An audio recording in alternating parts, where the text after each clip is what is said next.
Katika usiku wa mapigano mnamo Februari tarehe 24 mwaka 2026, Willy Ngoma, msemaji mkuu wa kijeshi wa kundi la waasi la M23 nchini Jamhuri ya Kidemokrasia ya Kongo DRC, alifariki dunia baada ya kushambuliwa kwa drone, ndege isiyo na rubani iliyotekelezwa na jeshi la DRC karibu na eneo la Rubaya, North Kivu. Rubaya ni eneo la msingi la uchimbaji wa coltan, chuma muhimu kinachotumika katika uzalishaji wa betri za simu, kompyuta na teknolojia nyingine, na eneo hili huwapatia mapato makubwa kifedha kikundi hicho. Willy Ngoma alikuwa mmoja wa viongozi wa juu wa kijeshi wa M23, akihusika sana katika uenezi wa habari, propaganda na taarifa za kijeshi za kundi hili. Kifo chake kinachukuliwa kuwa pigo kubwa kwa M23, hasa wakati ambapo kulikuwa na mazungumzo ya kusitisha mapigano chini ya usimamizi wa Qatar, Marekani na Umoja wa Afrika, ambako pande zote mbili zilikuwa zikijaribu kufikia makubaliano ya kusimamia na kufuatilia kusitishwa kwa mapigano. Jeshi la DRC halijatoa kwa umma taarifa rasmi kuhusu tukio hilo, lakini mamlaka mbalimbali na vyanzo vya kimataifa vinaripoti kuwa shambulio lilitokea saa za mapema asubuhi karibu na eneo la Rubaya karibu asubuhi, wakati jeshi la Kongo limekuwa likifanya mashambulio ya drone siku kadhaa. Ngoma alikuwa msimamizi wa habari na msemaji wa kijeshi wa M23, akitoa taarifa kwa vyombo vya habari na mashirika ya habari kuhusu harakati za kundi la waasi. Alionekana mara nyingi kwenye video na matangazo ya M23 akikabidhi taarifa na kujaribu kueleza malengo ya kikundi mbele ya wapiga picha na vyombo vya habari, akijaribu kufikisha ujumbe wa uasi huo kwa wananchi na ulimwengu. Kazi yake ilikuwa muhimu sana katika utekelezaji wa mikakati ya kishujaa na propaganda ya kimilitari.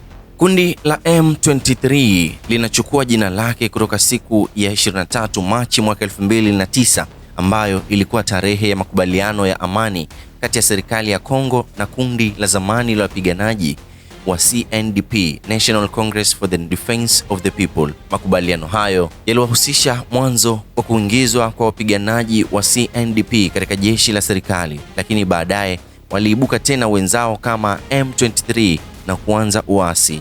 M23 lilianza rasmi kama uasi wa kilitambo mwaka 2012 baada ya kukataa makubaliano ya kabla na serikali ya DRC. Walifanikiwa kushika baadhi ya maeneo ikiwemo miji mikubwa iliyo mashariki mwa Kongo. M23 iliharibu ulinzi wa serikali, na wakati wa uasi huo wa mwaka 2012 na mwaka 2013 ilipata ufuasi mkubwa na mashambulio makubwa dhidi ya majeshi ya serikali. Baadaye, baada ya kipindi cha mdogo wa amani, kundi hilo lilianzisha mapigano mapya, hasa tangu mwaka 2021 ambapo mapigano yalianza tena kwa nguvu zaidi, na waliweza kunyakua miji mikubwa kama Goma na Bukavu kwa hatua kadhaa za kijeshi kati ya mwaka 2024 na mwaka 2025, jambo lililosababisha taharuki kubwa ya kisiasa na kimataifa. Kundi la M23 linaelezea kuwa lina malengo ya kulinda makundi madogo ya kikabila na kuipinga serikali ya DRC kwa kile walichokiita ukosefu wa haki dhidi ya wanachama wa jamii fulani. Walipoanzishwa, malengo yao yalihusisha masuala ya usalama wa jamii, lakini kwa wengi wa kimataifa na serikali ya DRC, kundi hili linaonekana likilenga kupigania udikteta wa nguvu na udhibiti wa mali na rasilimali za nchi, hasa huko mashariki mwa Kongo.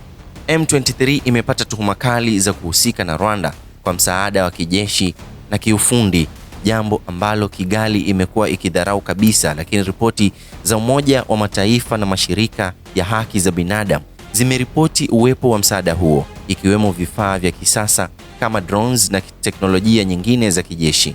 Mwishoni mwa mwaka 2025, serikali ya Kongo na Rwanda zilitia saini makubaliano ya kusitisha mapigano yaliyosimamiwa na Marekani, Qatar na Umoja wa Afrika.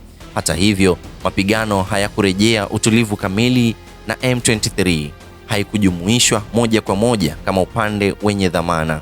Hata kama walikubaliana na serikali kuunda utaratibu wa kusimamia kusitishwa kwa mapigano, majeshi ya Kongo yamekuwa yakitumia drones, ndege zisizo na rubani, kupambana na M23 katika maeneo muhimu kama Rubaya, kwani eneo hilo lina hazina ya coltan inayotoa takriban 15% ya uzalishaji wa dunia.